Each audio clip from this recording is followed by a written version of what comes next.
자, 지금껏 쭉 공부했었던 내용을 한번 살펴본다면 2학기 전체 내용은 도형의 가장 기초적인 부분서부터 시작을 해서 평면도형, 지나서 원에 관련된 내용 지나서 입체 도형인 다면체 회전체까지 쭉 도형에 관련된 부분이 거의 대부분이 된다라는 걸 알 수 있어요. 자, 그러면서 이제 이러한 도형들을 살펴보면서 입체 도형을 마지막으로 공부하게 될 때 그 입체 도형을 보고 건널비라던가 또 입체 도형이 갖는 부피라던가 또 그러한 입체 도형이 예를 들어 각기둥이다, 각뿔이다 또는 각뿔대다 아니면 또 뭐가 있을까요? 원뿔, 원기둥, 구 등의 이렇게 다양한 입체 도형을 보고 그것의 건널비와 부피를 어떻게 측정해 나갈 것인지를 정리하면서 이제 마지막 2학기 전체 단원을 마무리하도록 합니다. 자, 오늘 배우는 내용들은요, 바로 지금 조금 전 소개한 것처럼 입체 도형에 대한 건널비와 부피에 대한 내용을 주로 살펴볼 거예요. 자, 그러기 위해서는 여러분들이 꼭 알아둬야 되는 가장 기본적인 도형에 관련된 넓이나 또는 입체 도형의 부피를 구하는 공식 정도는 기본적으로 알고 있어야 이 단원에 있는 문제 상황들을 해결해 나갈 수 있답니다. 자, 오늘의 키워드 살펴보면서 어디서부터 맥을 짚어 갈 것인지 한번 살펴보도록 할게요. 자, 오늘의 키워드 보면요. 첫 번째가 기둥의 건널비와 부피에 대해서 살펴봅니다. 자, 기둥이라고 한다면 여러분들 기억나는 거 뭐 있어요? 그렇죠. 각기둥. 두 개의 밑면이 서로 평행한 다각형, 합동인 다각형으로 되어 있으며 옆면이 직사각형 모양으로 기둥 모양의 입체 도형을 우리는 각기둥이라고 얘기를 하는데 그러한 각기둥에서 건널비를 구할 때는 어떻게 구하는지 또 부피를 구할 때는 어떻게 구하는지 부피와 건널비 여기에서 이제 복잡한 계산이 등장할 수 있으니까 그때 조금 당황하지 말고 살펴보도록 하고 자, 기둥이라고 한다면 각기둥만 있는 것은 아니죠. 원기둥도 있답니다. 그래서 이제 두 개의 밑면이 합동인 원이면서 평행하고 그 다음에 옆면을 곡면으로 둘러싸면서 기둥 모양으로 만들어 놓은 원기둥. 자, 그것까지 부피와 건널비 어떻게 구하는지 같이 살펴보도록 하고요. 자, 그 다음에 이제 두 번째 이어서 나오는 것이 바로 뿔의 건널비와 부피이다. 물론 이제 부피를 먼저 얘기할 수도 있고 건널비를 나중에 얘기할 수 있는데 그건 이제 교환에 정리된 순서상 선생님이 설명을 하도록 할 거고 자, 건널비라고 하는 것 결국 뿔에서도 이 뿔을 페인트 통 속에 넣었다가 싹 꺼내게 되면 페인트가 묻어 나오는 그 겉면의 부분들 이걸 모두 건널비라고 할 테니까 이 건널비가 어떻게 되는지 같이 한번 살펴보도록 하죠. 자, 그 다음에 이제 부피에서도 사실 이 부분은요 여러분들이 이 내용을 증명 내지는 설명을 하기 위해서 뒤에 한참 뒤에 여러분들 고등학생이 된 뒤에서야 이제 비로소 배우게 될 적분이라는 내용으로 공식이 이렇게 유도되는구나 라는 걸 설명할 수 있는데 사실 우리는 중학교 1학년 그렇게까지 공부할 필요는 없어요. 너무 걱정하지 마세요. 실험적으로 살펴보았을 때 그것이 전체 같은 밑면과 같은 높이를 갖는 기둥의 부피에 비해서 얼마만큼에 해당하는지를 실험적인 차원에서 같이 접근을 해보고 여러분들은 그 공식을 기억해주면 되겠습니다. 알겠죠? 자, 그 다음에 이어서 나오는 것이요. 바로 구의 부피와 건널비예요. 자, 우리가 일반적으로 건널비를 구한다고 한다면 도형을 전개도로 펼쳐서 입체 도형을 전개도로 펼쳐서 그 전개도 안에 구성되어 있는 다각형 내지는 면을 구성하고 있는 그러한 도형들 평면 도형의 넓이를 이용을 해서 건널비를 구하게 된답니다. 그런데 지금 이제 좀 의아한 것은 구의 부피와 건널비. 구는 오늘 이야기하겠지만 앞서서 잠깐 여러분들이 언급되었던 내용을 본 적이 있을 거예요. 구는 전개도가 없습니다. 그래요. 구가 전개도가 없어요. 그러다 보니까 구의 전개도가 없는 상태에서 어떻게 하면 건널비를 구할 것인가 내지는 또 구의 건널비 말고 부피는 또 어떻게 구할 것인가. 구의 부피는 싹 이것을 물통 속에 이게 도형인데 이게 차곡차곡 기둥이나 아니면 다른 어떤 모양을 가진 것과 좀 비슷하게 만들어 보거나 이런 고민들을 하게 될 텐데 자, 이때에도 우리가 뿌리 부피를 구했을 때 그때 했었던 실험적인 방법으로 구의 부피를 찾아가 보도록 할게요. 자, 오늘 내용이요 조금 되니까 여기에다가 더해서 여러분들이 조금 귀찮아질 수 있습니다. 바로 뭐냐면 계산을 해야 되기 때문에 그래요. 그래서 이제 이러한 계산을 잘 극복할 수 있도록 평상시에 계산력 또한 잘 키워두도록 하고요. 자, 오늘 그 첫 번째 내용 출발하겠습니다. 기둥의 부피에 대해서 가볼게요. 자, 기둥의 부피라고 하는 건 뭐냐면 그 비어있는 공간 안에 얼마만큼의 양이 들어갈 것이냐 그 얘기예요. 자, 그래서 거기에 나와 있는 대로 두 개의 기둥을 하나 그려보면 첫 번째 뭐가 나오냐면요. 각기둥의 부피 나옵니다. 뭐가 나온다고요? 각기둥에서는 그 부피가 어떻게 될 것이냐. 그럼 각기둥의 정의서부터 한번 살펴보죠. 각기둥의 정의서부터 살펴보면 이렇게 서로 평행하고 합동인 다각형인 두 개의 밑면으로 구성되어 있으며 옆면은 직사각형 형태의 모양으로 둘러싸여 있는 입체도형, 이걸 가리켜서 사각기둥이라고 하죠. 그 옆에는 어떤 기둥이 그려져 있냐면 다음 그림과 같이 이런 삼각기둥이 하나 싹 그려져 있습니다. 자, 그래서 두 개의 밑면이 합동인 삼각형으로 서로 평행한 관계를 유지하면서 옆면은 직사각형으로 만들어진 이러한 삼각기둥, 이런 이제 각기둥의 이름은요, 바로 밑면의 모양에 따라서 결정된다라고 했죠. 자, 이때 이제 우리가 기억해야 될 것은 바로 밑면의 넓이를 S라고 했을 때, 그래서 삼각형 밑면의 넓이를 S, 그때 삼각형과 삼각형 사이에서의 수직인 선분의 길이, 이걸 뭐라 그랬어요? 두 개의 밑면 사이의 거리인 그것을 우리는 그 기둥의 높이라고 했습니다. 그래서 지금 만들어진 이 사각기둥에서도 넓이가 S라고 했고 그 다음에 그때 높이를 H라고 한다면 우리는 이때 각기둥의 부피 V, 왜 V라고 하냐면요, 볼륨, 다른 생각하지 말고요, 볼륨, 부피입니다. 부피. 그 부피가 얼마가 되느냐? 바로 밑면의 넓이 곱하기 높이로 결정한답니다. 이건 기억해야 되는 공식이에요. 각기둥에서의 부피는 바로 밑면의 넓이 곱하기 높이가 되더라. 그러니까 밑면의 넓이인 삼각형이 얼마가 되는지, 밑면에 해당하는 사각형의 넓이가 얼마나 되는지, 그 넓이를 구해서 그 넓이에다가 높이 곱하면 바로 그게 각기둥의 부피가 되겠구나. 자, 쉽게 이제 직관적으로 이해간다면 이런 정도로 생각하면 좋을 거예요. 바로 뭐냐면 아주 두께가 일정한 그러한 판, 그것들을 얼마만큼, 높이만큼 쌓아갔을 때 그것의 양이 얼마만큼 될까라고 하는 걸 생각하면 쉬울 겁니다. 그래서 다음과 같은 넓이 S가 높이 H만큼 쌓여있다. 그것의 양이 얼마만큼이냐? S 곱하기 H. 그래서 이제 그 각기둥의 부피라고 하는 건 결국 두 개의 밑면이 합동인 다각형이었기 때문에 차곡차곡 똑같은 모양을 쌓아서 높이만큼 쌓아간다면 그 안에 꽉 찬 양이 바로 그 각기둥의 양이 되겠구나라는 것을 알 수 있는 거죠. 자, 그 다음에 이어서 두 번째 내용은요, 바로 원기둥의 부피입니다. 기둥은 마찬가지예요. 그것이 원기둥이 되었건 각기둥이 되었건 마찬가지죠.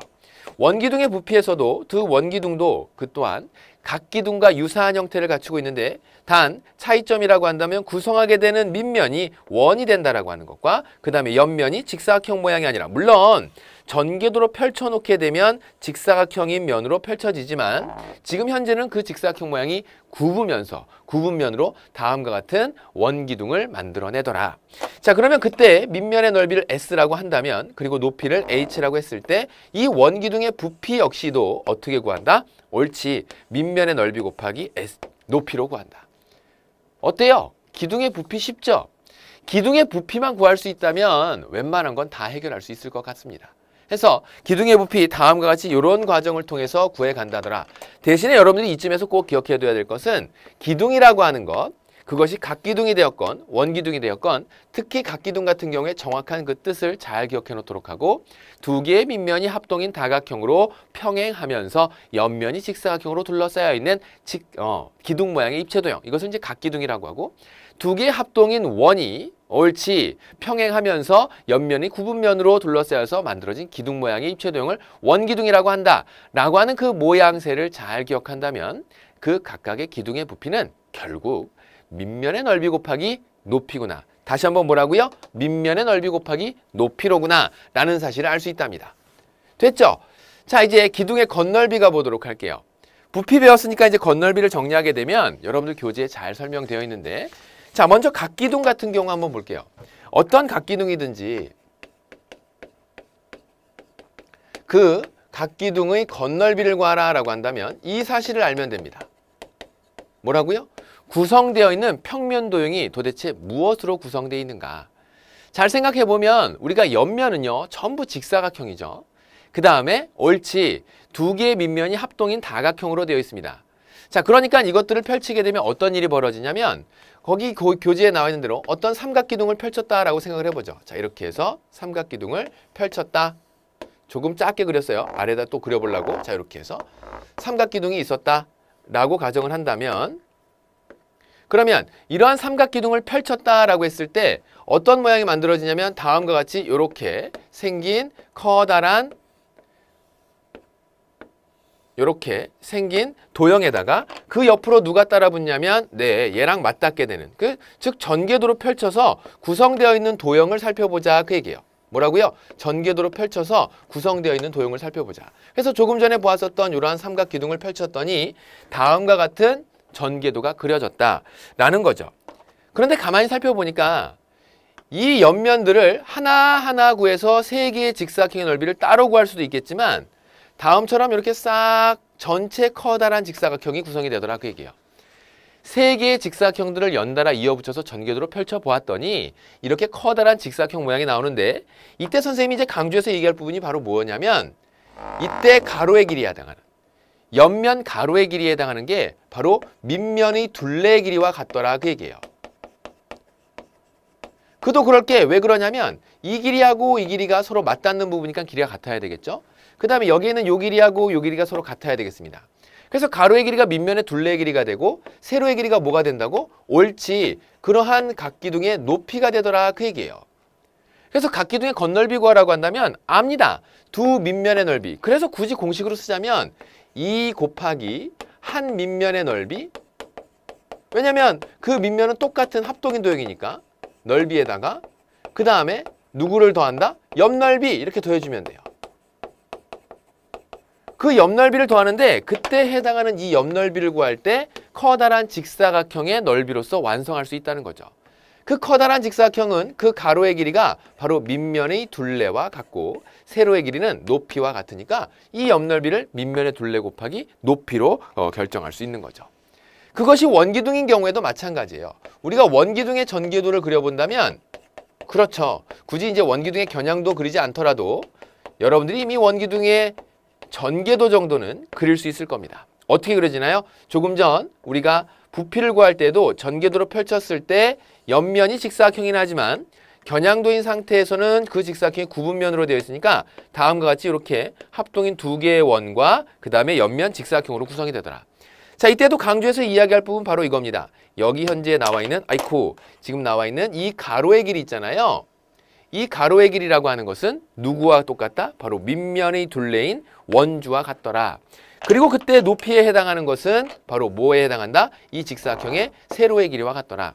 이것은 원기둥의 높이와 같고 이것은 원기둥의 밑면의 둘레와 같으며 그래서 각기둥을 구할 때나 밑면의 둘레, 각기둥의 겉넓이를 구할 때나 아니면 원기둥의 겉넓이를 구할 때나 결국 한 밑면의 넓이 곱하기 2, 즉 두 밑면의 넓이의 합에다가 옆넓이, 커다란 직사각형인 옆넓이를 같이 더해주게 되면 각기둥이건 원기둥이건 그때 넓이를 쉽게 구할 수 있겠다. 특히 옆넓이 같은 경우에는 직사각형 형태로 나와 있는데 그때 직사각형의 큰 직사각형 가로의 길이가 밑면의 둘레와 같고 그 다음에 세로의 길이는 원기둥, 기둥의 높이와 같다. 각기둥, 원기둥의 높이와 같다는 사실을 안다면 금방 문제 해결할 수 있겠죠.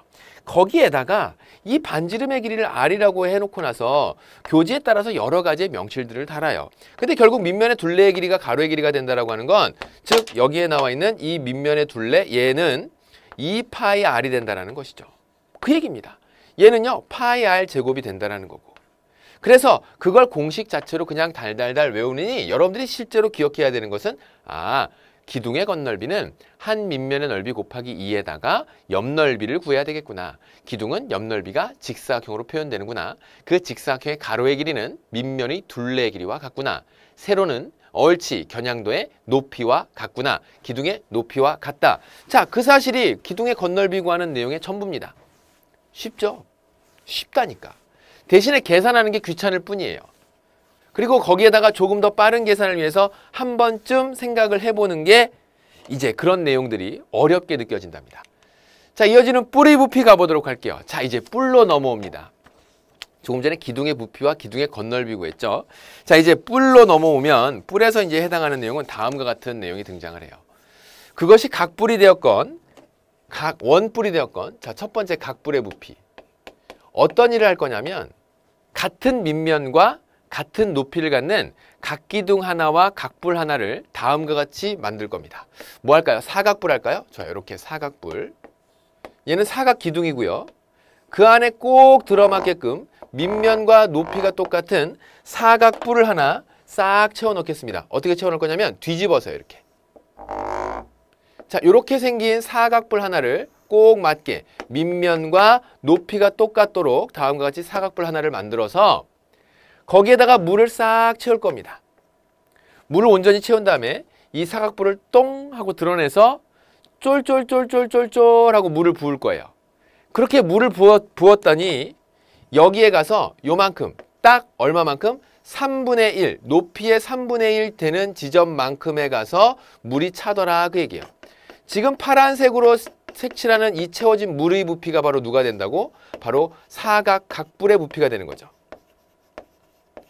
그럼 그 각불의 부피라고 하는 것은 누구의 3분의 1이다? 옳지.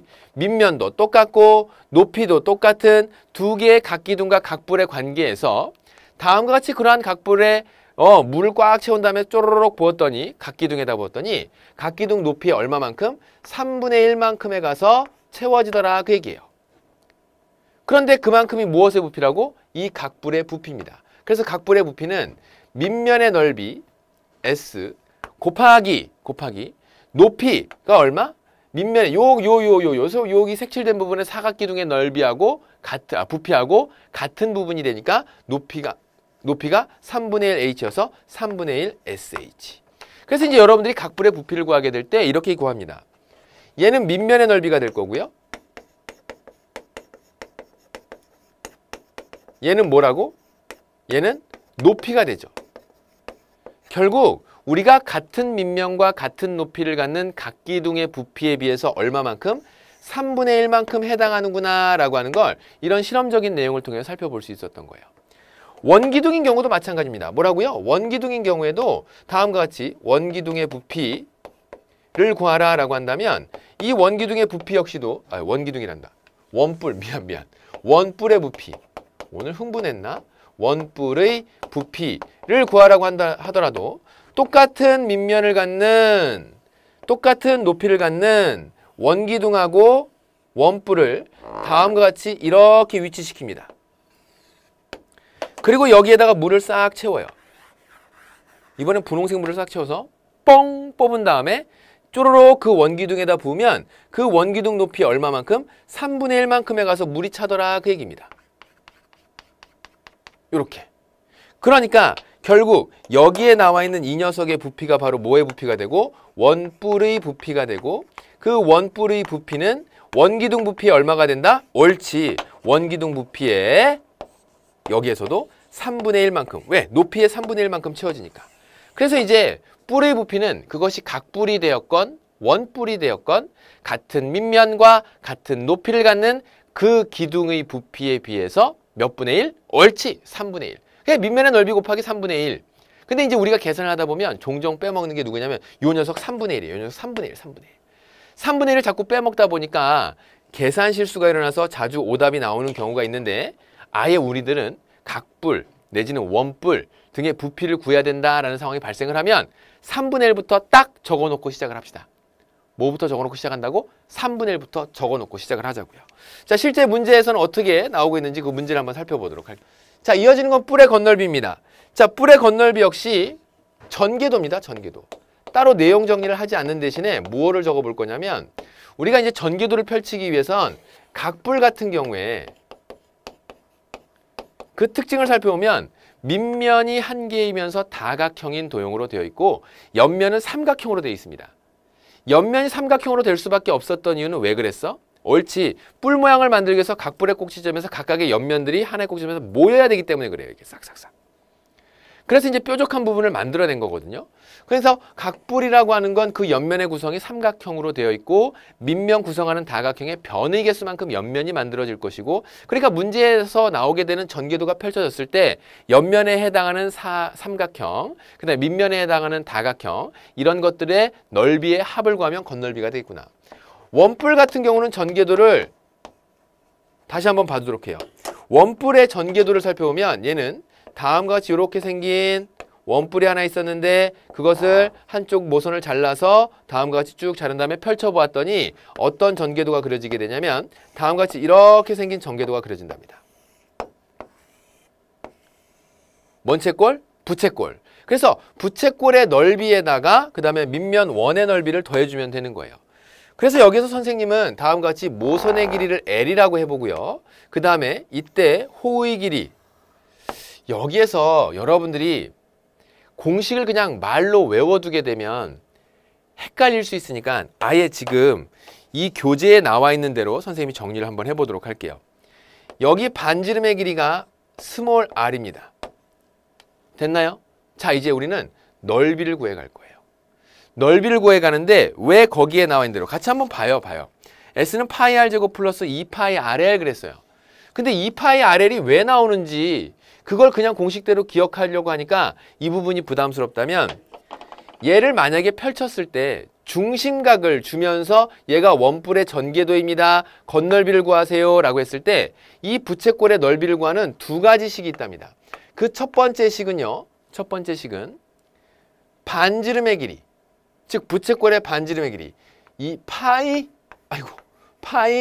L제곱 곱하기 360도 분의 X도 이렇게 해서 중심각을 알 때 구할 수 있는 방법이 한 가지 있고요. 그 다음에 두 번째 방법은 어떤 방법이냐면 2분의 1 RL이 있어요. 근데 그때 R과 L이 여러분들이 지금 말하는 용어상 헷갈리니까 2분의 1에다가 곱하기 그때 R이라고 하는 것은 부채꼴의 반지름입니다. 뭐라고요? 부채꼴의 반지름 곱하기 부채꼴의 호의 길이, L이 호의 길이에요. 그래서 우리가 이제 입으로 2분의 1 RL, 2분의 1 RL 이렇게 외워두게 되는데 여기에서 전개도가 이 밑면의 원의 반지름을 R, 그 다음에 이 부채꼴의 반지름의 길이를 L이라고 표현했을 때는 2분의 1 RL 이렇게 외우면 안 돼. 그래서 여기에 나와 있는 대로 그 식을 다시 한번 작성하도록 하자고요. 이것의 넓이를 다음과 같이 찾아갑니다. 2분의 1에다가 부채꼴의 반지름 L에다가 그 다음에 호의 길이를 구해서 곱해야 되는데 호의 길이 어떻게 구하나요? 호의 길이는 뭐랑 같다 그랬어? 밑면이 둘레의 길이와 같다 그랬죠. 그래서 거기다 곱하기 2파이 R 이렇게 한 거예요. 그래서 약분 쓱쓱쓱 하고 나니까 얼마? 파이 R L 그러고 나오죠. 맞죠?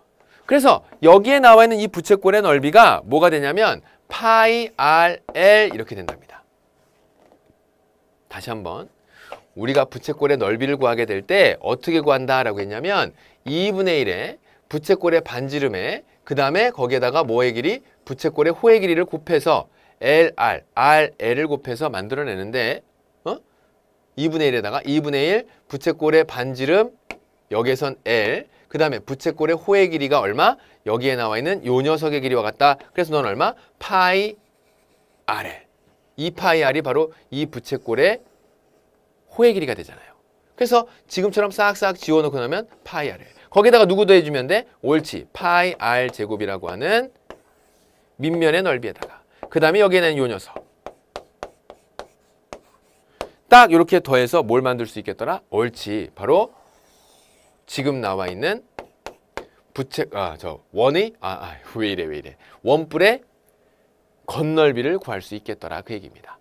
됐죠? 해서 다음에 나와 있는 요 내용도 여러분들이 꼭 한번 살펴보도록 하고 부채뿔의 겉넓이 각뿔에서 역시 전개도 펼치는데 부채꼴 겉넓이 구하게 될 때 중심각을 주는 경우보다 원뿔 하나를 보여주고 문제 풀라고 하는 경우가 훨씬 많으니까 그런 부분 주의하면서 다음 문제 한번 살펴보도록 할게요. 같이 한번 보죠.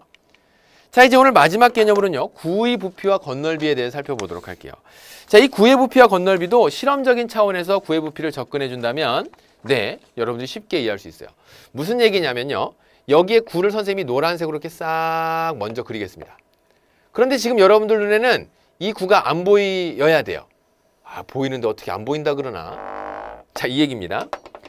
하얀색 원기둥을 여기에다가 싹 꼭 맞게 만들어 놓을 거예요. 하얀색 원기둥을 거기 이제 비커로 표시돼 있죠.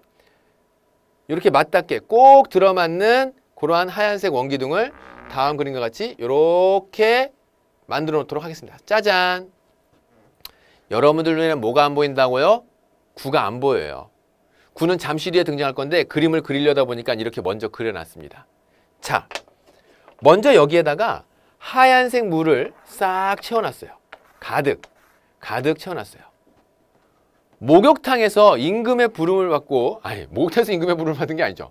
임금님의 부름을 받고 이 왕관이 진짜 금으로만 되어 있는지 다른 불순물이 섞여 있는지 당장 알아내 라고 명령을 받은 아르키메데스가 욕실에 들어갔다가 유레카 외치면서 홀라당 벗고 뛰쳐나왔었던 일화를 기억합니까? 혹시 들어본 적 있어요? 어떻게 한 거냐면 과연 이 부피라고 하는 걸 어떻게 불퉁한 이 부피를 어떻게 구할 것인가 라고 하는 고민에 쌓였던 아르키메데스는 꽉 차 있던 욕탕 속에 자신의 몸을 담그자 물이 밖으로 빠져나가는 걸 본 거죠.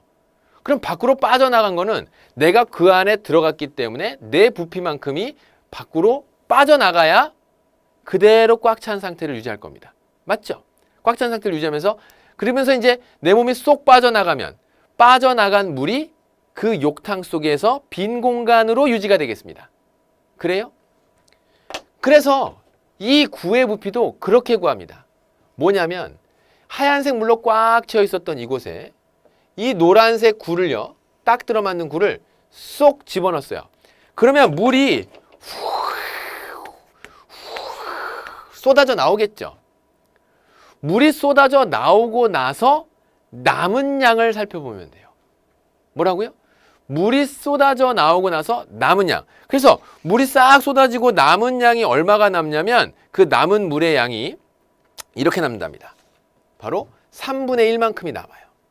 근데 이때 주의해야 돼. 남아있는 물의 양이 3분의 1이라고 한다면 남아있는 물의 양이 3분의 1이라고 한다면 실제로 구의 부피는 누가 되는 거야?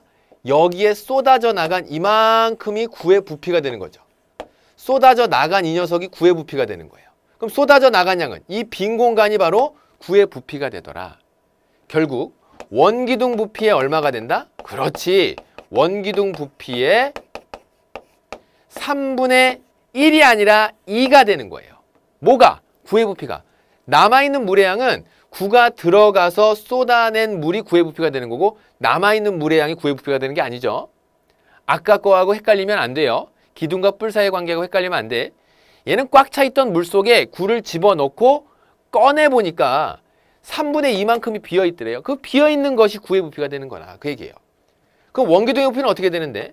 3분의 2에다가 밑면의 넓이에다가 결국 넓이에다가 높이예요.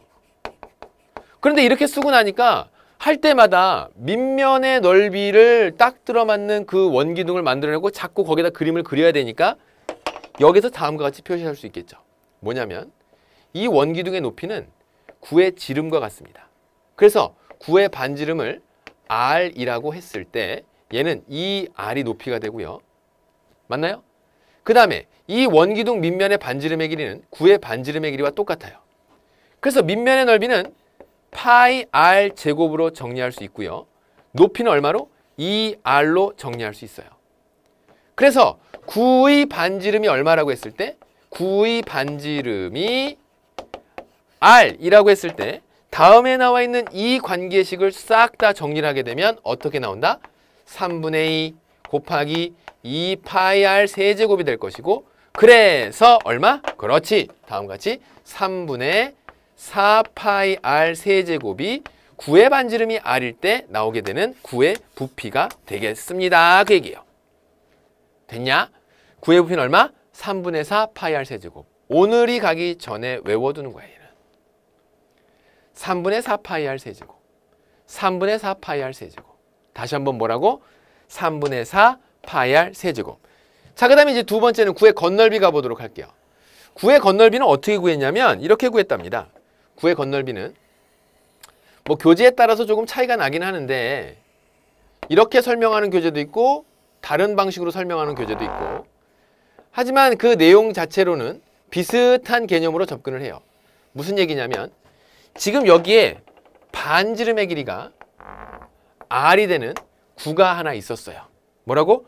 반지름의 길이가 R이 되는 구가 하나 있었는데 교재에 나와 있는 대로 가면 여기서부터 끈으로 돌돌돌돌돌돌 빈틈없이 얘를 이렇게 돌려가면서 채웁니다.